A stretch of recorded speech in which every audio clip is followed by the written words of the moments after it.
Photo shoot కావాలన్నప్పుడు పర్టిక్యులర్‌గా ఎలా కావాలని చెప్పారు? ఇప్పుడు అక్క క్యారెక్టర్ అంటే మీరు మీకు నచ్చినట్టుగా రెడీ అవ్వమన్నారా? డైరెక్టర్ స్పెసిఫిక్‌గా నాకిలా కావాలి, ఈ శారీలో కావాలి, ఈ హెయిర్ స్టైల్ అని చెప్పారా?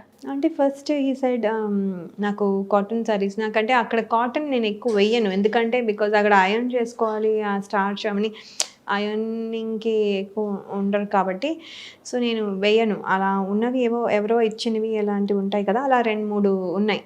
సో అవి ఫోటోలు పెడితే అందులో మళ్ళీ కొన్ని సెలెక్ట్ చేశారు. ఇవి ఓకే అన్న. Okay. Next day office leave పెట్టుకున్నా, అన్నీ చేసుకున్నా. మీరు ఏమైనా అనుకుంటున్నారా అంటే, మీరు రెడీ అవ్వండి ఫస్ట్ దాన్ని మళ్ళీ పంపించండి. అప్పుడు దాని కరెక్షన్స్ చెప్తాను. సో నేను జడేసుకున్నాను ఫస్ట్. ఆఫీసర్ అన్నారు. గవర్నమెంట్ ఆఫీసర్ అని అన్నారు కానీ అంటే ముడి ఇవన్నీ వేస్తూ ఉన్నారు కదా! నేను జడ కంఫర్టబుల్ యాక్చువల్లీ దానికి జడ అంటే లాంగ్ ఉంటుంది నాకు. ముడి అంటే ఇంత పెద్ద కొప్పులా అయిపోతుంది. సో అందుకని ఐ థాట్ వదిలేయలేము. జుట్టు వదిలేసి క్లిప్ పెట్టుకుంటే ఇంత పెద్ద జుట్టు బాగుండదు. సో అందుకని సరే అయితే జడేద్దామని జడేసా.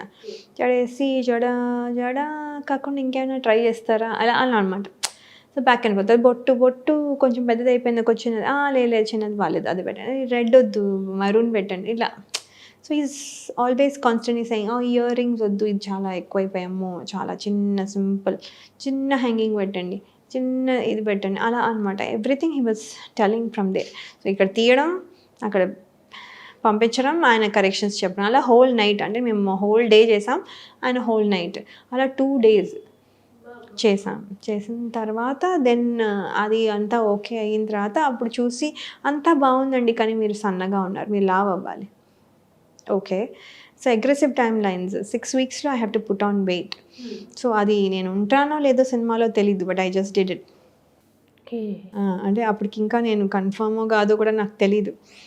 సో చేసామంటే చేసేసాను అంతే. శ్రీ కూడా మా హస్బెండ్ అన్నారు నువ్వు ఉన్నావో లేదో కనుక్కుని నాకు చేయొచ్చు కదా! లేదు I think I should show that I'm interested right. So okay weight గెయినే కదా పోతుందిలే అని